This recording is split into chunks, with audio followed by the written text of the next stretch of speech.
대신 춤성 들리네. 그네가 내게 족하네. 그네가 족하네. 이 괴로운 세상 지날 때 그네가 족하네. 번민이 가득 차고 눈물이 흐를 때 주 나의 곁에 오사 용기를 주시네. 환난이 닥쳐와서 슬픔에 잠길 때 주님의 능력 입어 원수를 이기네. 은혜가 내게 족하네. 은혜가 족하네. 이 괴로운 세상 지날 때 은혜가 족하네. 은혜가 내게 족하네. 은혜가 족하네. 이 괴로운 세상 지날 때 은혜가 족하네. 주님, 오늘 우리에게 감사의 제목 찾게 하여 주실 줄 믿습니다. 주님, 우리 예배 가운데 함께 하여 주시고 예배하고 찬양하는 마음 회복시켜 주십시오. 주님, 내가 늘 의지하는 예수, 나의 상처 입은 심령 불쌍하게 여기사 위로하여 주시니 미쁘신 나의 좋은 친구. 내가 의지하는 예수, 나의 사모하는 친구. 나의 기도들에 응답하여 주시니 미쁘신 나의 좋은 주의 손 의지하고 살 때 나를 해할 자가 없도다. 주님, 나의 마음을 크게 위로하시니 미쁘신 나의 좋은 친구.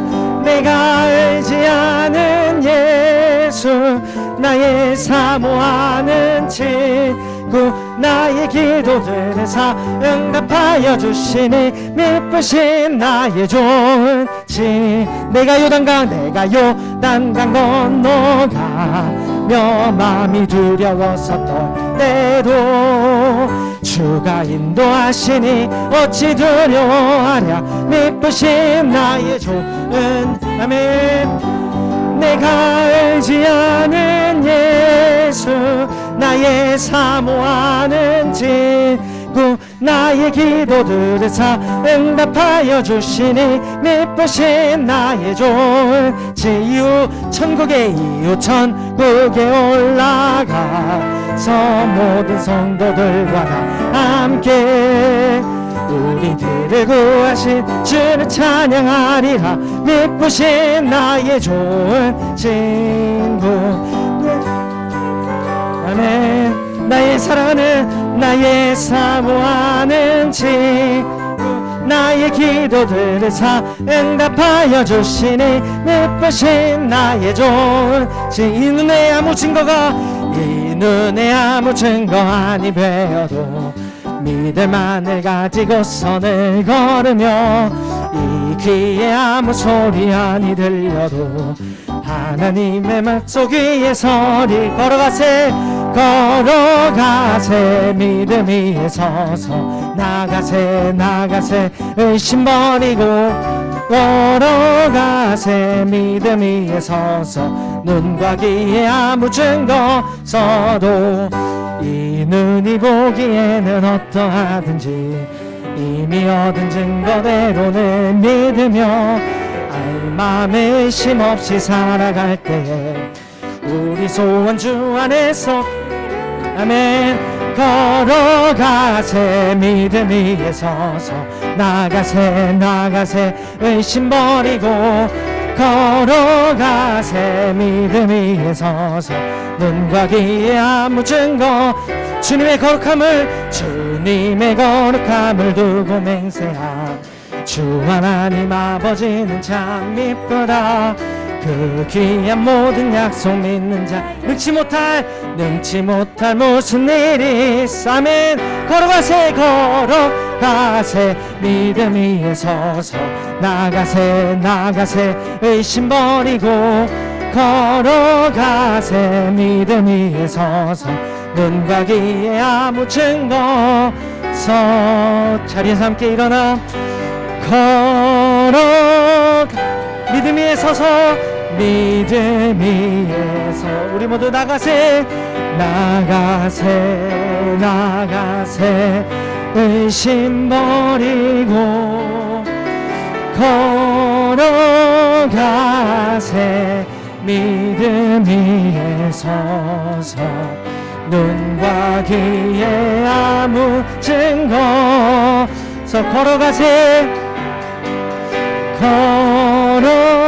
걸어가세 믿음 위에 서서 나가세 의심 버리고 걸어가세 믿음 위에 서서 눈과 귀에 아무 증거 없어도 우리 가슴에 손을 얹고 찬양하십시다. 주님의 성령 지금 이곳에 임하여 주시옵소서. 찬양합니다.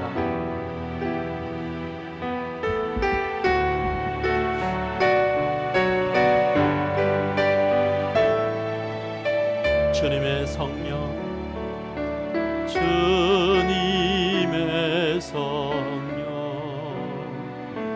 지금 이곳에 임하소서. 이리 와소서.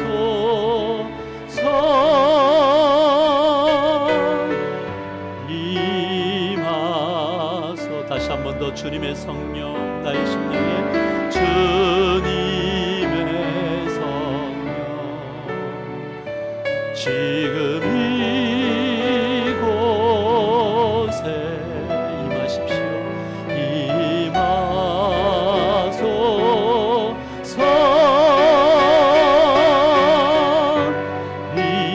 임하소. 우리 손을 들고 찬양합시다. 할렐루야. 할렐루야. 할렐루야.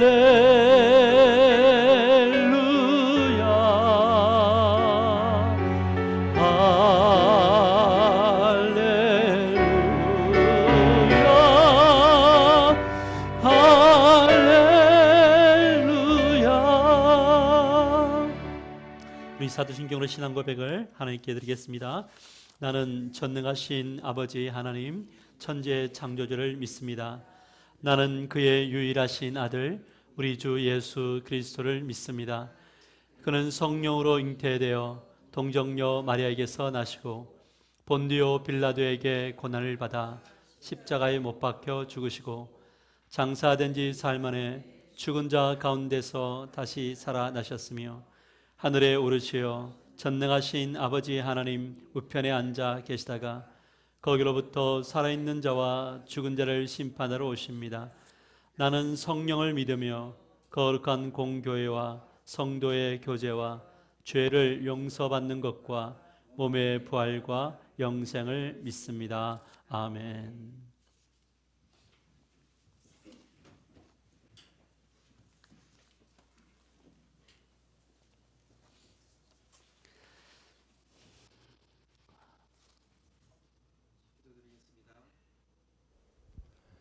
나의 하나님이여, 나의 하나님이여, 저희 예배를 온전히 주께 드리오니 기뻐 받아주시옵소서. 아멘. 나의 방패가 되시고 나의 요새가 되신 나의 하나님이여, 나를 고치시고 통치하여 주시길 원합니다. 나의 삶의 주관자가 되어 주시고 내 삶의 통치자가 되어 주시옵소서.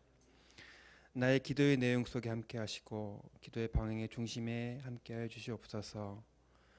저의 기도가 이기적이지 않게 하여 주시고 주관적이지 않게 하여 주시고 편견되지 않게 하여 주시옵소서. 오로지 주님께 영광 드러나는 기도 되게 하여 주시옵소서. 저희 하나교회를 축복하시는 주님, 하나교회를 축복하여 주심에 감사와 영광을 올려드립니다. 이 아름다운 성전을 주셨으니 이 성전을 가꾸고 열매 맺게 하는 일은 저희의 사명임을 깨닫습니다. 그 사명 또한 주님께서 간섭하시고 주관하여 주시옵소서. 주님 찬양합니다. 주님 경배를 올려드립니다. 이 성전이 저희들의 기도 제목이었음을 또 기도의 응답이었음을 알고 있습니다. 교회의 성장보다는 교회의 부흥보다는 우리 하나가족, 우리 하나교회 가족들이 서로 떡을 떼며 서로의 것을 통용하고 주님 자녀됨을 서로 알아가며 주님 나라를 완성하게 하여 주시옵소서. 이곳 하나교회가 이 땅에 천국임을 경험하게 하여 주시옵소서.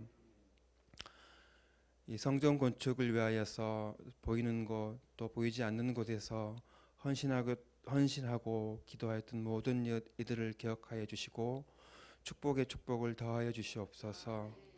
저희들의 삶을 되돌아봅니다. 또 기도의 자리를 되돌아봅니다. 부족한 부분 더욱 회개하게 하시고 더욱 기도하게 하여 주시옵소서. 오늘 어린이 주일입니다. 우리 아이들 주님 사랑으로 주님 손길로 지켜 보호하여 주시고 주님 나라의 희망으로 키워 주시옵소서. 저희 교회를 축복하시고 저희 교회 모든 성도들의 가정과 개개인을 축복하여 주시옵소서. 저희 목사님과 사모님 가정을 위해 기도합니다. 축복에 축복을 더하시고 영육간의 강건함에 강건함을 더하여 주시옵소서. 지혜의 말보다는 성령의 역사하심으로 성령의 인도하심으로 십자가 앞에 엎드리는 저희 목사님 가정 되게 하여 주시옵소서. 기억하고 축복하여 주시옵소서. 한 주간도 저희들 주님 말씀 붙잡고 주님 뜻 가운데서 살기 원합니다. 동행하여 주시옵소서. 주님 감사합니다. 예수님 이름으로 기도드렸습니다.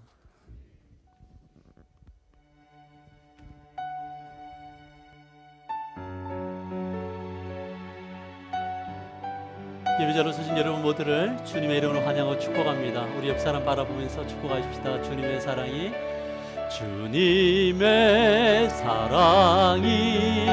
당신을 통해 온 세상 가운데 전해지기를 주님은 나무 당신은 가지니 사랑의 열매 맺길 축복해요. 우리 서로 축복하십시다. 네, 우리 교회 소식 같이 보도록 하겠습니다. 오늘이 어린이 주일인데 어린이 아이들이 많이 못 왔어요. 그래도 온 아이들 우리 많이 축복해 주셨으면 고맙겠고 우리 다음 세대들이 잘 세워질 수 있도록 기도와 관심 또 많은 이렇게 도움을 우리 아이들에게 해주시기를 바랍니다. 우리 목장 모임이 5월 첫째 주부터 모임이 시작됩니다. 우리 목자 목녀 모임은 수요 예배 후에 예전처럼 같이 교환 나누고 또 앞으로 방향성에 대해서 같이 나누도록 하겠습니다. 기도 모임은 새벽 기도입니다.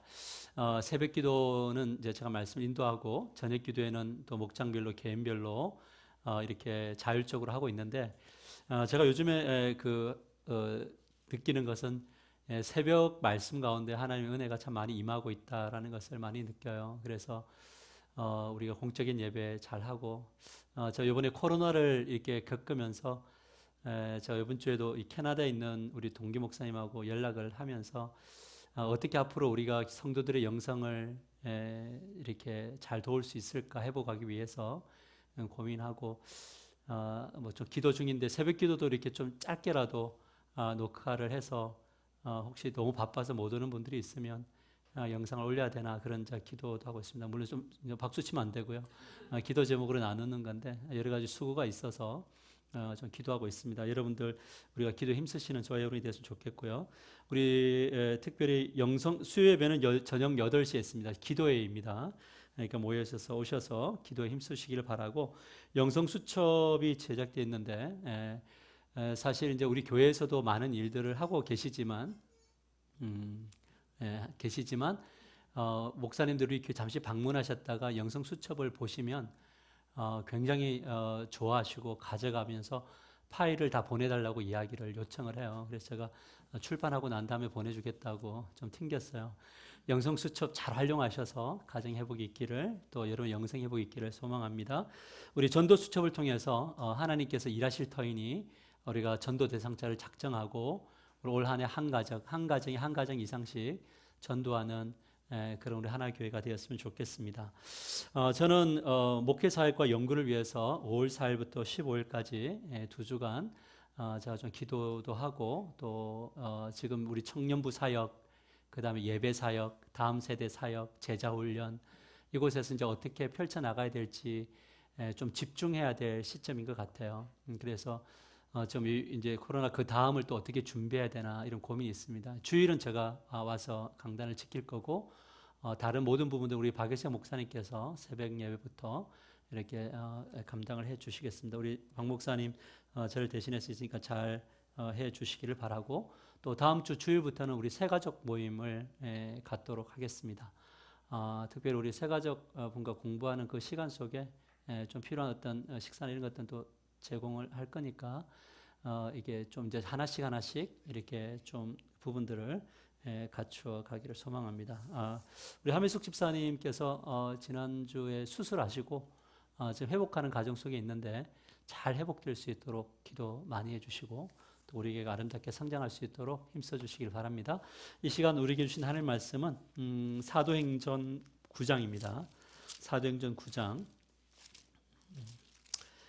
우리 1절부터 22절까지 보도록 하겠습니다. 사도행전 9장 1절에서 22절입니다. 말씀 듣기 전에 하나 광고 빠졌는데, 우리 예배당 세워지는 이 부분들이 어떻게 세워졌는지 우리 재정부하고 정리하고, 또 어떤 분들이 우리 같이 이렇게 동력했는지, 이런 부분들은 좀 시간이 좀 준비가 되는 대로 여러분과 함께 나누도록 하겠습니다. 하나님 말씀은 사도행전 9장 1절에서 2절을 우리 같이 한 목소리 읽읍시다. 시작. 사울이 주의 제자들에게 대하여 여전히 위협과 살기가 등등하여 대제사장에게 가서 다메섹 여러 회당에 가져갈 공문을 청하니, 이는 만일 그 도를 따르는 사람을 만나면 남녀를 막론하고 결박하여 예루살렘으로 잡아오려 함이라. 20절부터 22절까지 같이 읽을까요? 사울이부터 읽읍시다. 19절 시작. 사울이 다메섹에 있는 제자들과 함께 며칠 있을새 즉시로 각 회당에서 예수가 하나님의 아들이심을 전파하니, 듣는 사람이 다 놀라 말하되, 이 사람이 예루살렘에서 이 이름을 부르는 사람을 멸하는 자가 아니냐. 여기 온 것도 그들을 결박하여 대제사장들에게 끌어가고자 함이 아니냐 하더라. 사울이 힘을 더 얻어 예수를 그리스도라 증언하여 다메섹에 사는 유대인들을 당혹하게 하니라. 아멘. 주님의 이름으로 축복합니다. 우리 옆 사람과 인사 나눕시다. 하나님은 당신을 사랑하십니다.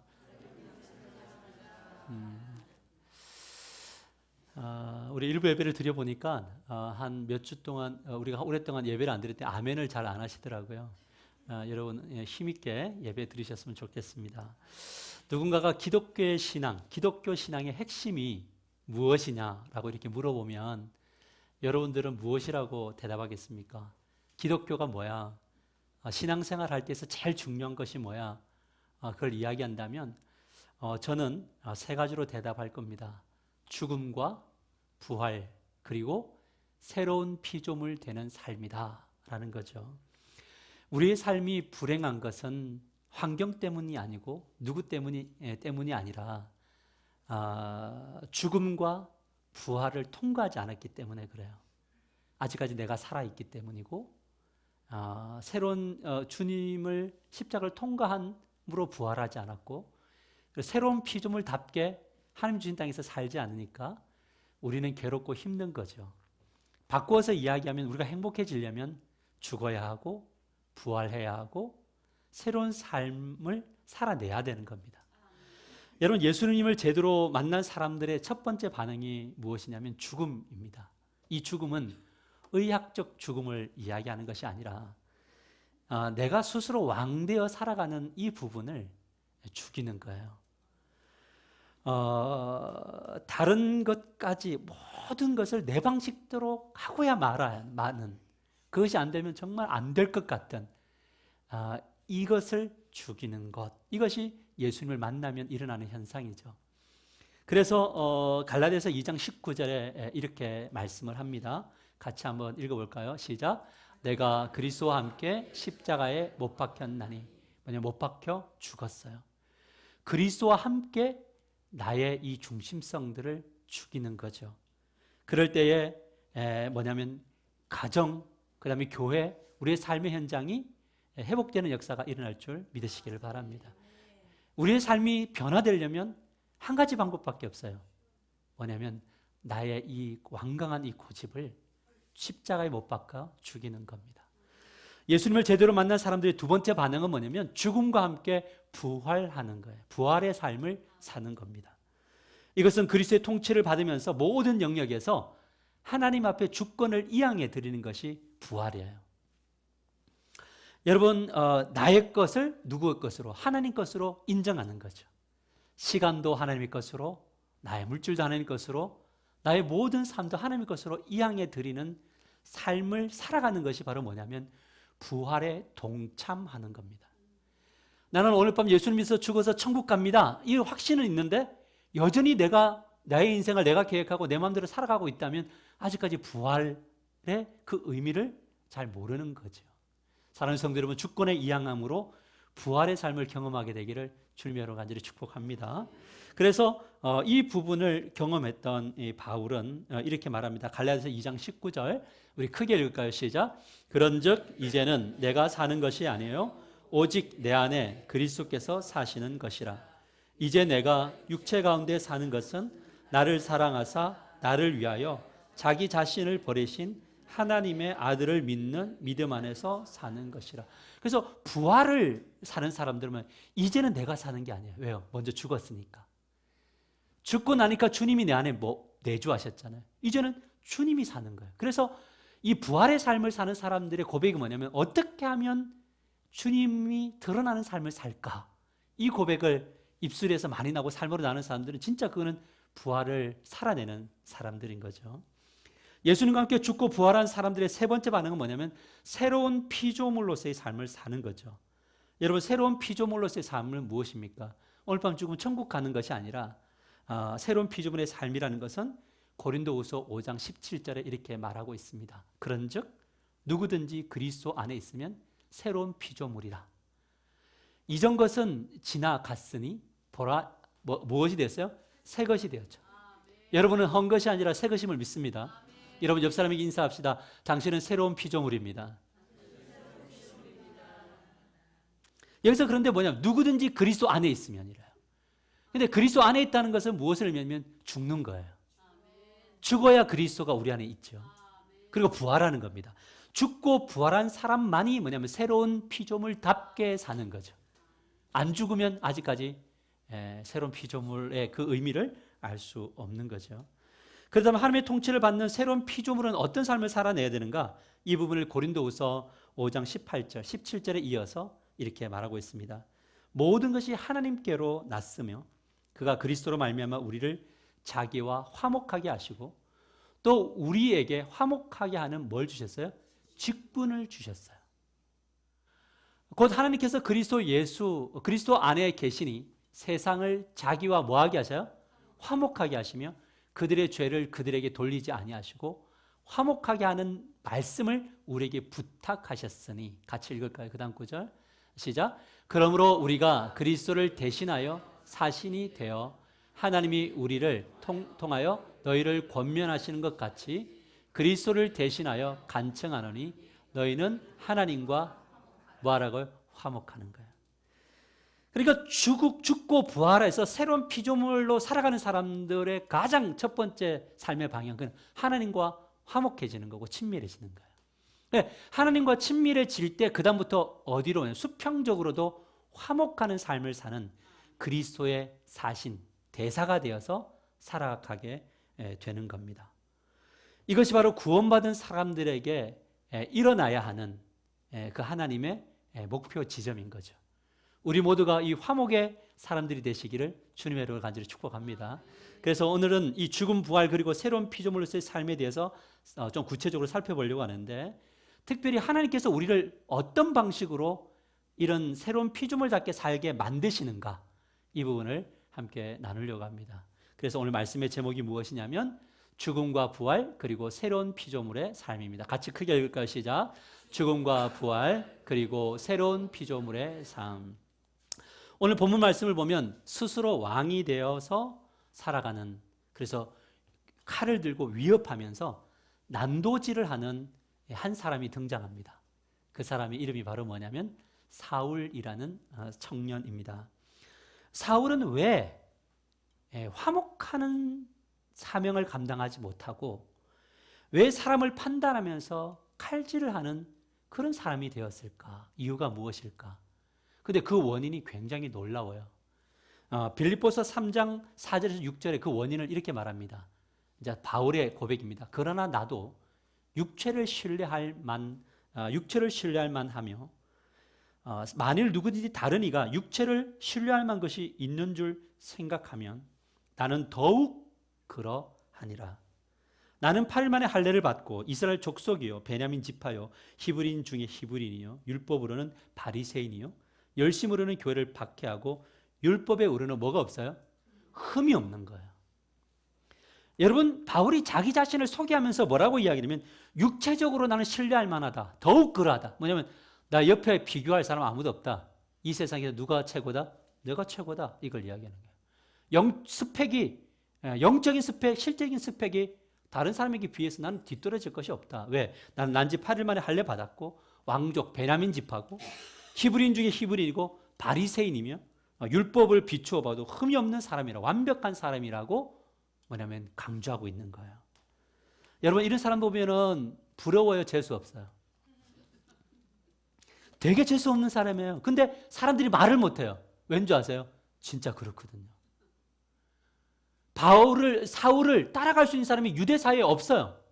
그래서 앞으로 차세대 지도자로 모든 사람들이 지지하고 있는 사람이에요.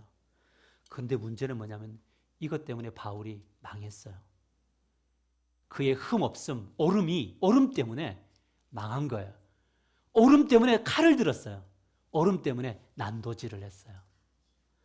여러분, 자신이 믿고 살았던 바가 틀렸다고 주장하는 사람이 갑자기 등장합니다. 이 사람이 누군지 아세요? 바로 예수님을 믿는 사들이었어요.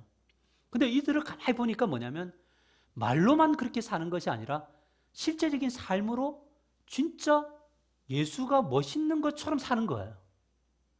신앙과 삶이 일치되는 겁니다. 근데 이들이 와서 뭐라고 이야기하냐면 유일하신 하나님만 믿는 것과 율법으로 구원받는 것은 틀렸다. 이걸 이야기합니다. 그러면서 하는 말이 뭐냐면 하나님과 그의 아들 예수께서 너의 죄를 용서하기 위해서 죽으셨고 부활하셨으니 이 예수를 믿어야 너도 구원받는다. 그게 진정한 의다. 이것을 이야기합니다. 더 나아가서 너에게는 없는 성령을 선물로 받지 않으면 결코 너는 화목의 대사가 될 수 없다. 라는 그 메시지를 말로 삶으로 전합니다. 하지마! 라고 이야기했는데 이 사람들이 계속 죽음을 불사하고도 이 복음을 전하는 겁니다. 그런데 바울의 눈으로 보니까 이 그리스도인들이 뭐냐면 정말 자기보다 집안이나 학벌이나 영적으로 보나 별로 아닌 거예요. 기도도 별로 안 하는 것 같고 유대인의 절기도 지키지 않는 것 같고, 그러니까 이 바울의 입장에서 볼 때는 자존심이 상하는 거죠. 자존심이 상하니까 뭐 하게 됩니까? 칼을 들게 되는 거예요. 왜요? 내가 세상에서 최고니까. 여러분, 그렇죠? 내가 최고라고 생각하는데 자꾸 누군가 와서 너 아니다 이러면 어떨 것 같아요? 제가 설교 최고라고 만일에 그렇게 생각한 적 없습니다만, 예를 들어서 제가 설교 최고라고 생각하고 살아가고 있고 내 이 세상에서 나만을 설교하는 사람 없어 라고 하는데 자꾸 주변에서 목사님들이 그것도 이제 막 개척하고 성도 한두 명밖에 없는 목사님이 당신 설교 별거 아니야. 당신 설교에 별 능력 없어. 그렇게 전하면 안 돼. 이러면 저의 마음속에 어떤 생각이 들까요? 이따만한 칼을 들고 이 자식 이러면서 달려갈 수 있다는 거죠. 여러분, 그러니까 1절, 2절을 보면 사울이 이렇게 삶을 살아냅니다. 같이 읽을까요? 시작. 사울이 주의 제자들에 대하여 여전히 위협과 살기가 등등하여 대제사장에게 가서 다메섹 여러 회당에 가져갈 공문을 청하니 이는 만일 그 도를 따르는 사람을 만나면 남녀를 막론하고 결박하여 예루살렘으로 잡아오려 함이라. 왜 잡아왔습니까? 자신의 옳음을 믿기 때문에, 내가 옳기 때문에, 너희들 틀렸기 때문에 나는 너희들을 잡아서 너희들을 신문할 수밖에 없고 너희를 적으로 삼을 수밖에 없는 거죠. 왜 이런 행동을 할까요? 그것은 바로 죽지 않았기 때문에 그래요. 자기가 살아있어요. 여러분, 나의 의로움으로 사는 사람들은 그 주변을 화평하게 만들 수 없어요. 여러분, 이것을 알아야 됩니다. 하나님을 제대로 만나고 하나님과 맞닥뜨리면요, 제일 먼저 일어나는 현상은 뭐냐면 죽음을 경험하게 됩니다. 이사야서 6장 1절에서 3절을 보면 이렇게 말하고 있습니다. 우시야 왕이 죽던 해에 내가, 이사야죠, 본즉 주께서 높이 들린 보좌에 앉으셨는데 그의 옷자락은 성전에 가득하였고 스랍들이 모시고 섰는데 각기 6 날개가 있어 그 둘로는 자기의 얼굴을 가리었고 둘로는 자기의 발을 가리었고 둘로는 날며 서로 불러 이르되 거룩하다 거룩하다 거룩하다 만군의 여호와여 그의 영광이 온 땅에 충만하도다 하더라. 하나님을 봤어요. 저는 여러분, 우리가 말씀 중심의 교회이지만 가끔은 이런 강력한 하나님의 빛 주심이 있게 되기를 주님의 이름으로 간절히 축복합니다. 이런 것도 좀 필요한 것 같아요. 만났어요. 여러분, 이사야가 이 하나님을 만났을 때 그가 고백하는 것이 무엇입니까? 5절이에요. 우리 같이 나에게 주신 말씀으로 크게 읽읍시다. 시작. 그때에 내가 말하되 화로다 나요 망하게 되었도다. 나는 입술이 부정한 사람이요 나는 입술이 부정한 백성 중에 거주하면서 만군의 여호와이신 왕을 배웠음이로다 하였더라. 하나님을 딱 만나는 순간 뭐냐면 내가 망할 자임을 아는 거예요. 죽어버리는 거예요. 여러분, 아직까지 살아있나요? 아직까지 누군가가 말할 것들이 많이 있나요? 안 죽은 거예요. 안 죽으면요, 주변이 힘들어져요. 따라서 죽은 사람은 말이 없다. 죽으면 말을 안 해요. 우리가 아직 내가 살아있고 내 의가 있기 때문에 말하는 거예요.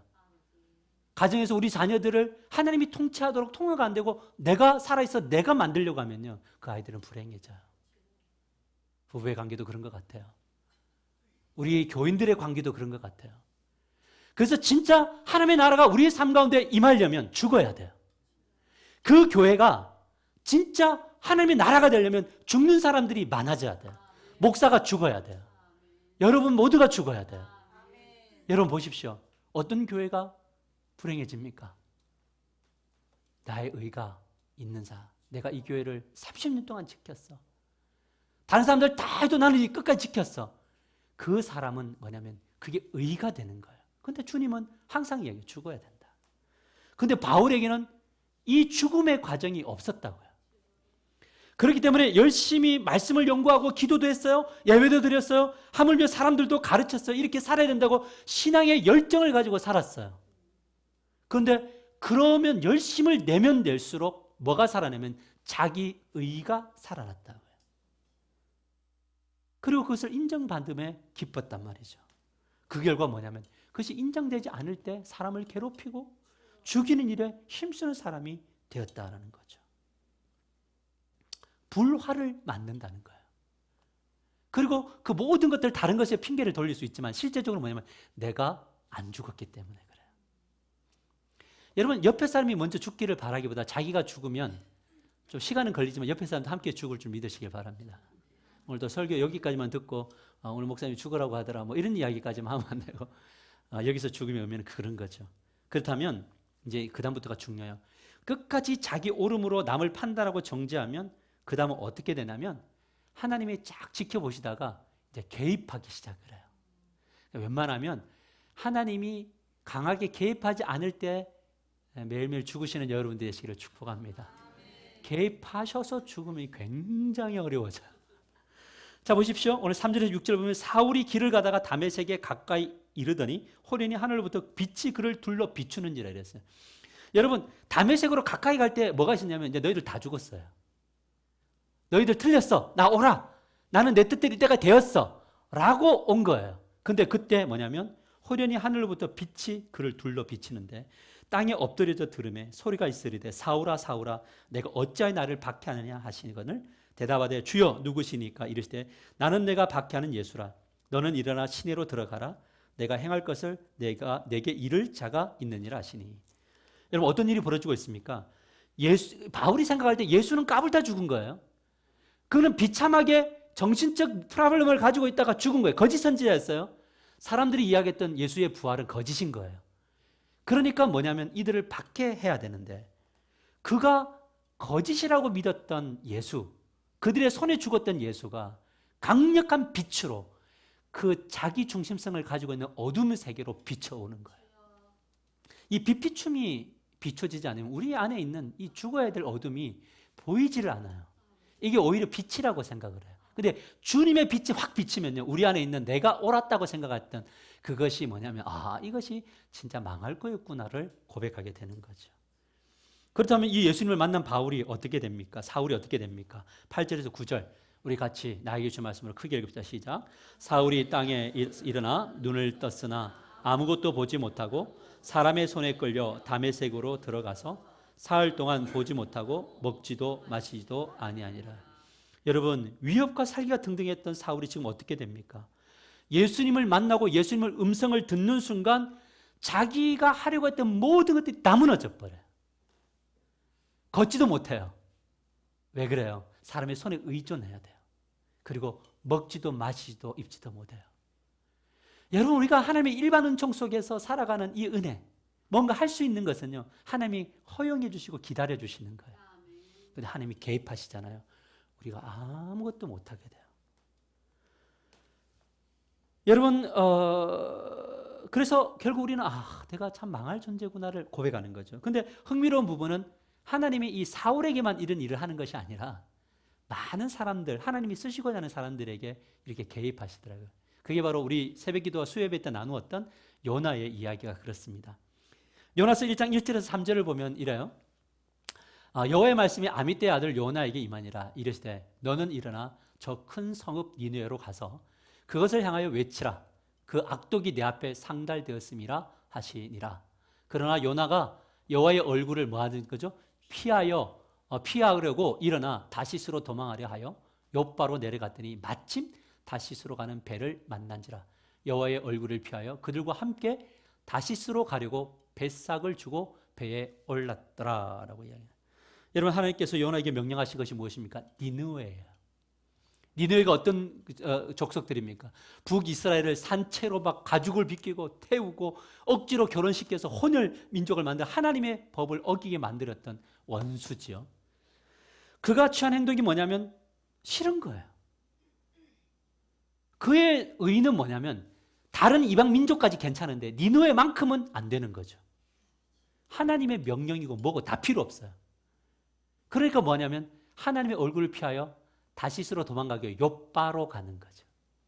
여러분, 사람들의 내면 안에는요, 이것만큼은 안 됩니다가 있어요.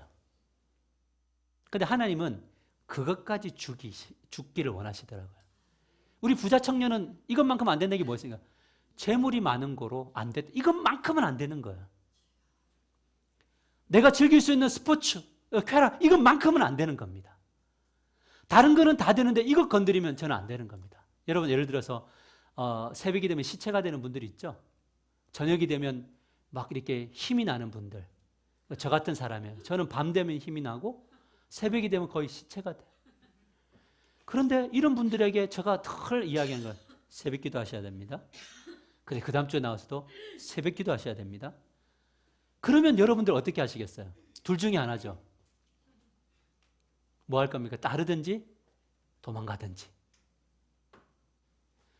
우리가 삶을 살아가면서 왜 우리가 힘듭니까? 이것만큼은 안 됩니다가 있기 때문에 힘든 거 아니에요? 왜 관계가 힘들어? 이것만큼 내가 절대 자존심 상해서 타협 못하죠. 그러니까 뭐냐면 우리는 화목할 수 없는 거죠. 이때 하나님께서 어떻게 대응하시냐면 직접 이제 요나에게, 이 바울에게는 다메섹에서, 요나에게는 이제 요나의 방식대로 찾아오시는데 요나를 어디로 넣어가지고 죽음에 이르게 하냐면 물고기 뱃속으로 넣습니다. 그 안에서 막 그냥 물 들어오고요. 막 꼴딱꼴딱 죽을 만하면 다시 공기 넣어주시고 막 이러는데 앞에 막 뭐 어떤 생선인지 모르겠지만 뭐 베드로 고기 무슨 고기 다 들어와서 막 꼴딱꼴딱 하는 거예요.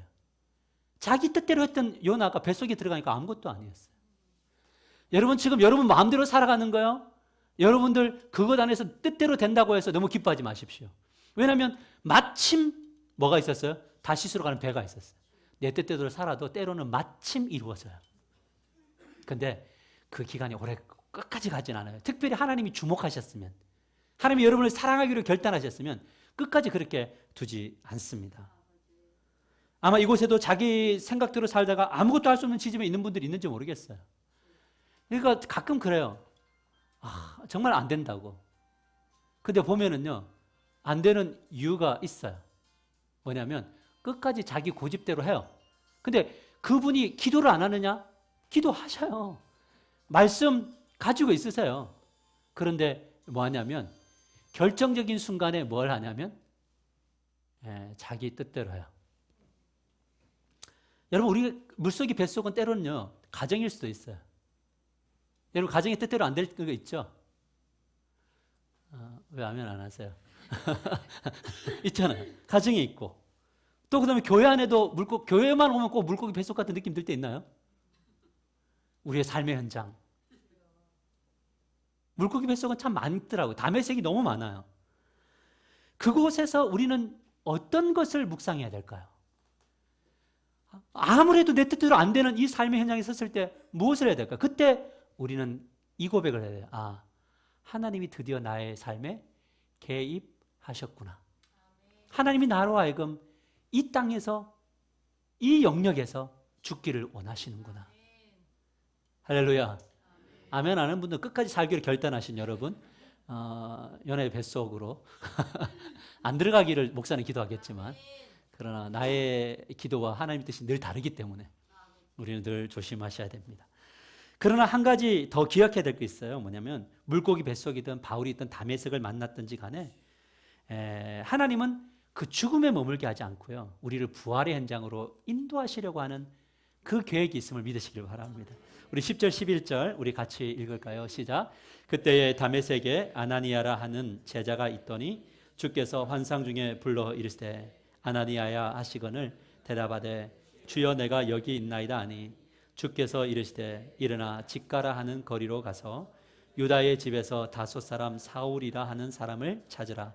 그가 기도하는 중이라. 여러분 죽음의 자리에 머물러 있는 사울을 부활의 자리로 인도하려고 할 때 하나님이 선물을 보내시죠. 우리 지난주에 선물을 이디오피아 간다게의 내시에게 하나님이 빌립이라는 선물을 보내주셨나요? 오늘 이 사울에게 뭐냐면 아나니아라고 하는 선물을 보내주세요. 여러분 하나님은 어떤 분이시냐면 사울처럼 교만한 사람들을 일단 죽음의 자리로 때로는 이끌지만, 망하는 자리로 이끌지만 부활의 자리로 인도하기 위해서 하나님은 항상 선물을 준비하시는 분이심을 믿으시기를 바랍니다.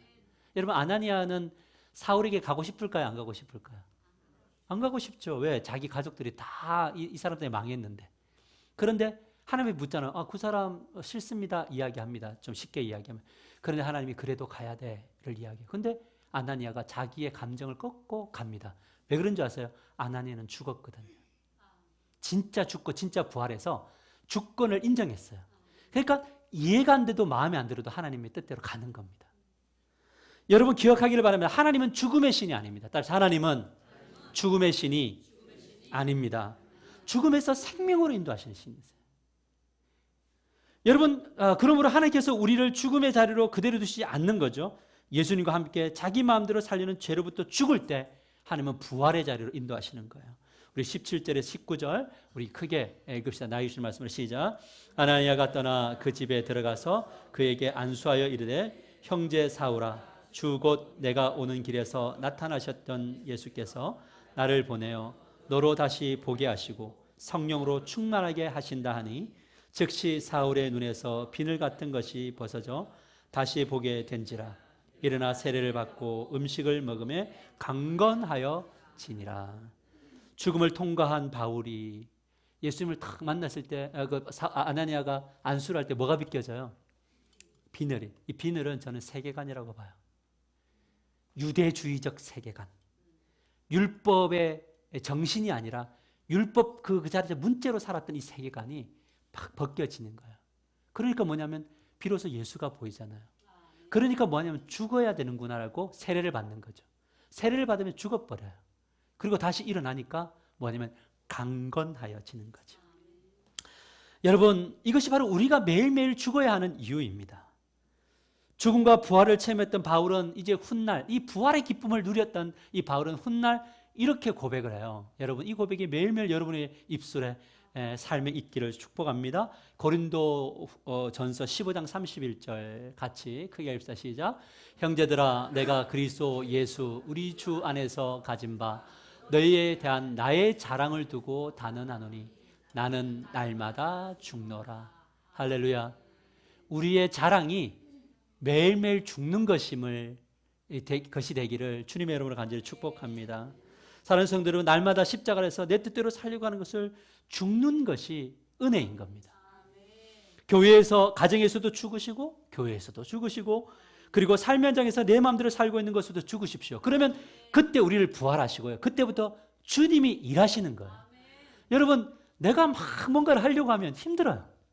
근데 부활한 사람은 주권을 이양해 버리니까 그때부터 누가 일하십니까? 주님이 일하셔요. 여러분의 자식을 주께 맡기고 부활하시면, 주권을 이양하면 주님이 일하십니다. 여러분의 그 삶을 주께 맡기고 이양하고 주님의 뜻대로 살기로 결단하면 주님이 일하십니다. 이 방법이 훨씬 쉽고 훨씬 안전합니다. 그래서 우리는 오늘 이제 이번 한 주간 결단합시다. 이번 한 주간은 한번 이런 게 해보세요. 대도는 좀 말 좀 적게 해보자. 별로 안 하시면 말을 좀 적게 해보는 거예요. 그리고 진짜 미칠 것 같을 때 입을 딱 마스크 좋잖아요. 딱 다물고 뭐냐면 주님 죽습니다. 주님이 일해 주십시오 라고 해보여요. 그러면 주님이 역사하시는 무엇인가를 우리는 보게 될 줄 믿으시기 바랍니다. 시간의 차이지 주님이 그렇게 하실 줄 믿습니다. 그러나 이제 부활의 자리에서 이제 주님은 부활, 이거 혼자 기쁜 것으로 끝나지 않고 이제는 뭐 새로운 피조물의 삶을 살도록 이제 우리를 밀어 넣으시는 거죠. 이게 주님이 지금 우리를 구원하신 이유니까요. 우리 20절과 21절을 같이 읽읍시다. 시작. 사울이 다메섹에 있는 제자들과 함께 있을새 즉시로 각 회당에서 예수가 하나님의 아들이심을 전파하니. 19절 20절이네요. 여러분, 지금 사울이 무엇을 하고 있습니까? 각 회당에 다니면서 뭐라고 했어요? 화목하게 하는 일을 하고 있어요. 예수는 살아있더라. 야, 내가 이제 누군가를 죽이려고 했던 이 칼을 내려놨다. 나도 이제 이 예수님을 만났으니 나도 이 예수님 전하고 그리스도의 대사가 되어 화목하는 삶을 살아가겠다. 이 복음을 전하고 있는 거죠.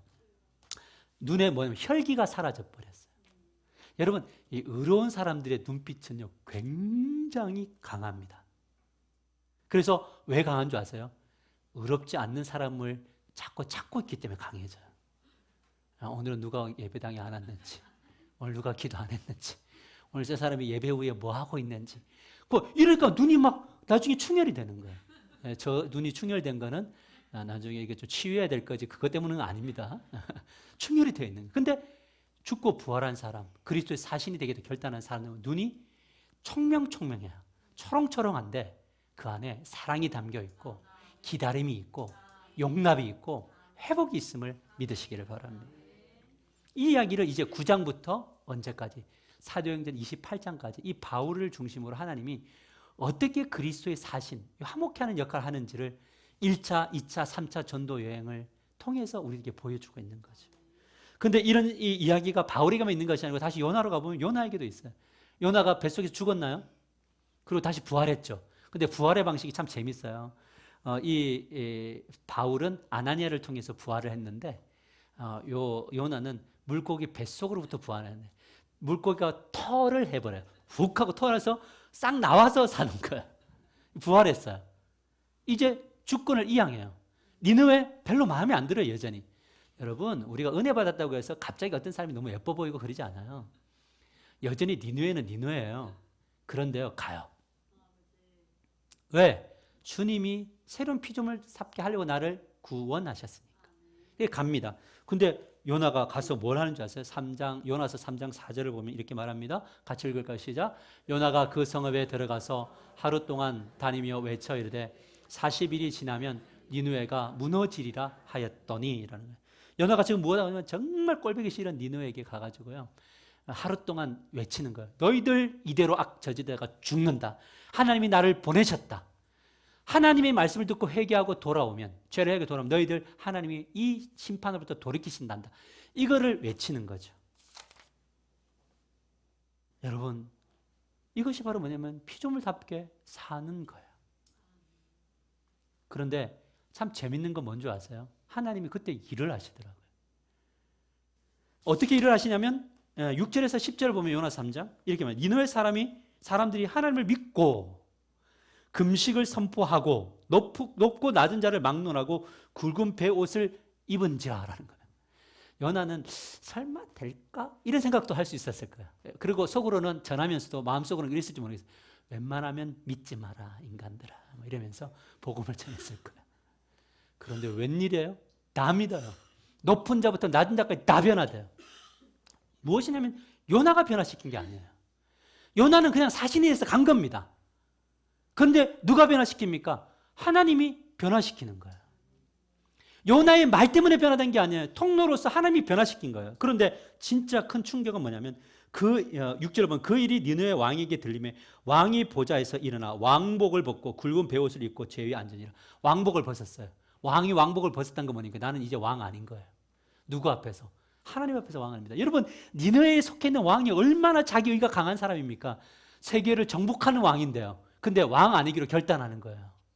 그리고 7절부터 보면 왕과 그의 대신들이 조서를 내려 니느웨에 선포하여 이르되 사람이나 짐승이나 소떼나 양떼나 아무것도 입에 대지 말지니 곧 먹지도 말 것이요 물도 마시지 말 것이며 사람이든지 짐승이든지 다 굵은 베옷을 입을 것이요. 함께 읽을까요? 시작. 힘써 하나님께 부르짖을 것이며 각기 악한 길과 손으로 행한 강포에서 떠날 것이라. 여러분, 니느웨에 있잖아요. 그 변화시키러 가려면 12만 명 변화시키러 가려면요 진짜 많은 사람도 보내야 돼요. 근데 하나님이 새로운 피조물로 살기로 결단하고 가는 사람, 언제나 이제 그 사람 한 사람 때문에 그 니느웨의 리더십 한 사람을 하나님의 종으로 바꿔버리잖아요. 그러니까 그 한 사람의 영향력이 엄청난 변화를 일으키는 거죠. 우리는 누군가에게 사신이 될 때 우리가 하는 거 아니잖아요. 우리가 가서 하나님의 복음을 전할 때 하나님이 그 사람 변화시키면 한 사람의 변화가 가정을 변화시킬 줄 믿으시길 바랍니다. 이것이 중요하잖아요. 한 사람의 변화가 가정이 변화시킨다. 계속해서 9절에서 10절을 우리 함께 크게 읽읍시다. 시작. 하나님이 뜻을 돌이키시고 그 진노를 그치사 우리가 멸망하지 않게 하시리라. 그렇지 않을 줄을 누가 알겠느냐 한지라. 하나님이 그들이 행한 것 곧 그 악한 길에서 돌이켜 떠난 것을 보시고 하나님이 뜻을 돌이키사 그들에게 내리라 하신 말씀하신 재앙을 내리지 아니하시니라. 하나님은 어떤 분이십니까? 돌이키시는 분이십니다. 하나님이 선포하셔도요, 하나님 앞에서 회개하고 돌아올 때 하나님은 완전 약해지십니다. 하나님은 역사하시는 분이십니다. 어떻게 이런 일이 발생했습니까? 물고기에서 죽고 부활한 요나가 하나님 앞에 새로운 피조물로 삶을 살기로 첫 발을 딱 내딛는 순간 뭐냐면 하나님의 역사는 이루어지는 거죠. 말씀을 맺겠습니다. 15절 말씀 우리 함께 읽읍시다. 시작. 주께서 이르시되 가라. 이 사람은 내 이름을 이방인과 임금들과 이스라엘 자손들에게 전하기 위하여 택한 나의 그릇이라. 여러분, 이것이 바로 바울을 향한 하나님의 큰 그림이었어요. 하나님은요, 저는 하나님은 참 독특하신 분이신 것이 뭐냐면 큰 일을 행할 때는 진짜 독특한 사람을 택하셔요. 요나 보세요. 얼마나 성격 지랄 같습니까? 하나님이 뭐고 다 필요 없습니다. 싫으면 끝. 그런데 하나님이 그 사람을 살리셔요. 바울 내 생각대로 다 죽여요. 그런데 하나님이 그 사람을, 근데 많은 사람들은 이 하나님의 그림을 못 봤을 거예요. 우리가 왜 사람을 잡아요? 왜 우리가 사람을 지금 있는 왜 사람을 우리가 정죄합니까? 지금 있는 모습 그대로 보기 때문에 그래요. 그런데 하나님은요, 이 사람을 향한 그 큰 그림이 있어요. 우리 가슴에 손을 얹을까? 하나님은 나를 향한 그림이 있습니다.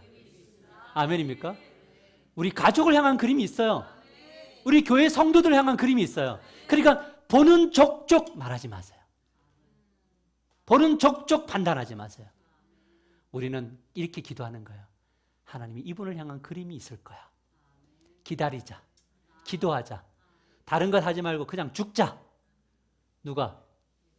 내가 죽는 거야. 부활하자. 우리는 나의 역할만 하자. 그러면 놀라운 역사가 일어날 줄 믿으시기를 바랍니다. 그러나 하나님은 자기 중심적으로 사는 사람을 절대 사용하지 않습니다. 구원은 시켜도 사용하지는 않습니다. 철저하게 하나님의 주권에 순종하는 사람이어야 사용합니다. 그래서 때로는 우리를 죽음의 자리로 그리고 부활의 자리로 이 과정을 반드시 통과케 합니다. 그래서 새로운 피조물답게 사는 자로 만듭니다. 이걸 성화라고 하는 거죠.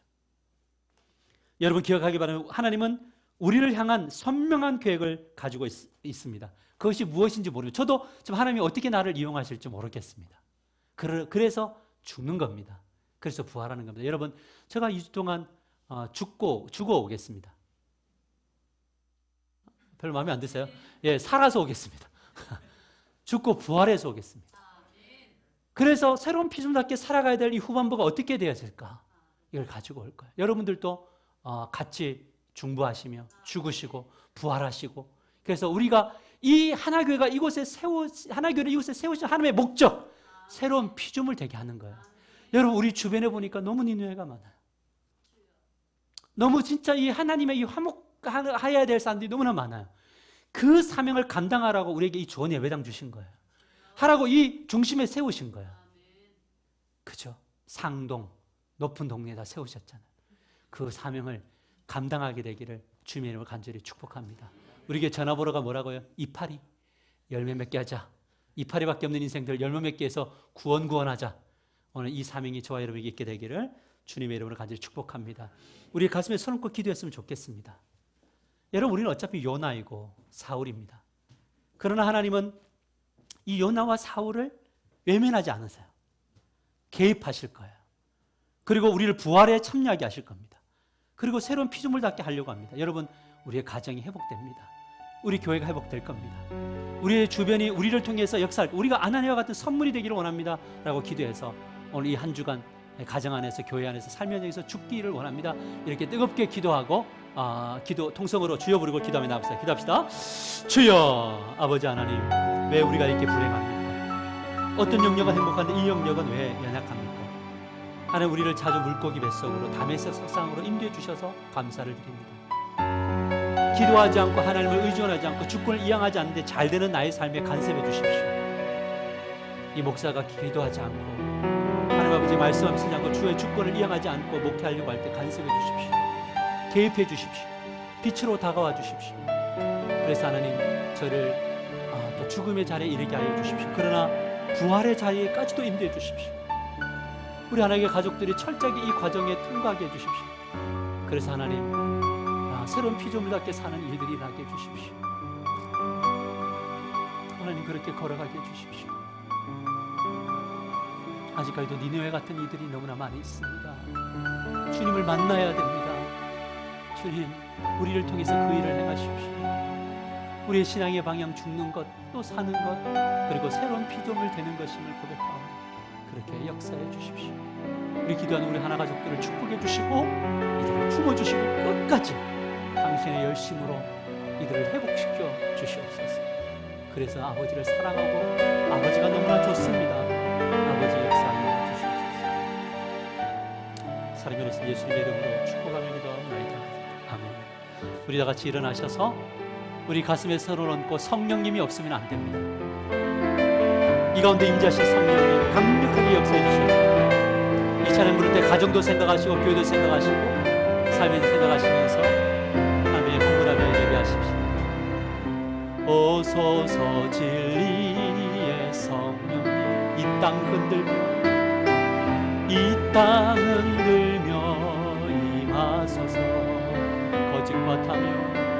거짓과 타며 죄악에 우리 가슴 좁게 하소서. 오소서 은혜의 성령님,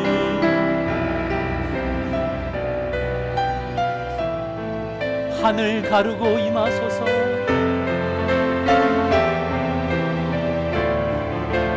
거룩한 불꽃 하늘로서 임하사 타오르게 하소서. 주 영광 우리의 가정에 우리의 삶에 붕의 불길이 일하게 하소서. 붕의 불 타오르게 하소서. 진리의 말씀 이 땅 새롭게 하소서. 은혜의 강물 은혜의 강물 흐르게 하소서. 성령의 바람 이 땅 가득 불어와. 이 옷 입은 주의 순결한 백성 주의 영광 위에 이제 일어나 열망을 치유하며 행진하는 영광의 그날을 주소서. 하나님, 오늘 이 말씀을 전한 이 목회자가 요나이며 사울이었음을 고백합니다. 우리 하나가족들이 그런 자였음을 인정합니다. 여전히 우리 손에는 칼이 있습니다. 핍박의 도구들이 있습니다. 정죄의 돌들이 있습니다. 그래서 가정에 들어가서 하나님 내 뜻대로 내 고집대로 관철하려고 하여 화목하지 않았음을 고백합니다. 교회 안에서 세상에서 그렇게 이기적으로 교만하게 살았음을 고백합니다. 주님, 우리가 아무것도 할 수 없을 때 계속 고집 피울 때는 개입하여 주셔서 우리의 의로움을 자기 의를 주님 이것이 죄임을 들추어 주시고 다시 한 번 더 바울처럼 매일매일 죽는 자리로 가게 하여 주시옵소서. 그렇지 않으면 우리는 소홀에 머물 수밖에 없음을 고백합니다. 하나님, 그러나 죽게만 만드시는 하나님이 아니시고 부활에 동참케 하시는 분이심을 믿사오니 우리 성도들의 가정이 죽은 삶의 현장이 죽은 교회가 하나님 죽은 땅이 다시 부활의 땅으로 변화되도록 도와주시옵소서. 그래서 하나님, 감정적으로 동의가 되지 않지만 여전히 힘들지만 그래도 니느웨, 영적 니느웨를 향하여 그리스도의 화목케 하시는 대사로 이 세상 속에 나아가도록 도와주시기를 원합니다. 그래서 다윗을 우리 사울을 통해서 역사하셨던 것처럼 요나를 통해서 니느웨를 변화시켰던 것처럼 부족한 이 목사를 통하여 우리 성도들을 통하여 하나님 땅을 변화시켜 주시옵소서. 수술을 하고 회복 과정에 있는 딸을 축복하여 주셔서 온전케 하여 주시고 아직까지 두려움 속에 믿음을 잃어버리는 이들을 불쌍히 여겨주셔서 회복하게 하여 주시고 다시 한번 힘을 내 예배 공동체 회복하는 우리 교회가 되도록 도와주시기를 원합니다. 남 모르게 눈물 흘리는 이들이 있다면 그들의 눈물을 기억하시고 만져주시고 닦아주시기를 원합니다. 우리 하나교회가 회복의 교회가 되게 하여 주시옵소서. 오늘 또 주 앞에 주권을 인정하고 부활의 이 헌물을 드립니다. 11조를 받으시는 하나님, 그들의 삶이 메마르지 않도록 도와주시기를 원합니다. 그들의 사명 감당하는 교회가 되게 하여 주시기를 원합니다. 11조에 정신이 흐르게 하여 주셔서 우리가 구제하고 선교할 때 하나님 우리 함께 동력하는 8교회가 회복되게 하여 주시고 더 많은 교회가 동력하는 교회가 되도록 도와주시기를 원합니다. 감사하는 일이 더 감사가 많아지도록 도와주시옵소서. 지금은 우리 주 예수 그리스도의 은혜와 하나님 아버지의 사랑과 성령의 위로 교통 충만한 은혜가 예배자로 서 있는 이들, 말씀대로 반응하기로 소망하는 이들과 군대에 있는 우리 자녀들과 타지에 있는 이들과 또 여러 가지 회복과 또 아픔 속에 있는 우리 지체들 위에, 이 나라의 민족교회와 세계 열방 위에, 우리 성도들의 직장과 사업처 위에 지금부터 영원토록 함께 있을지어다. 아멘.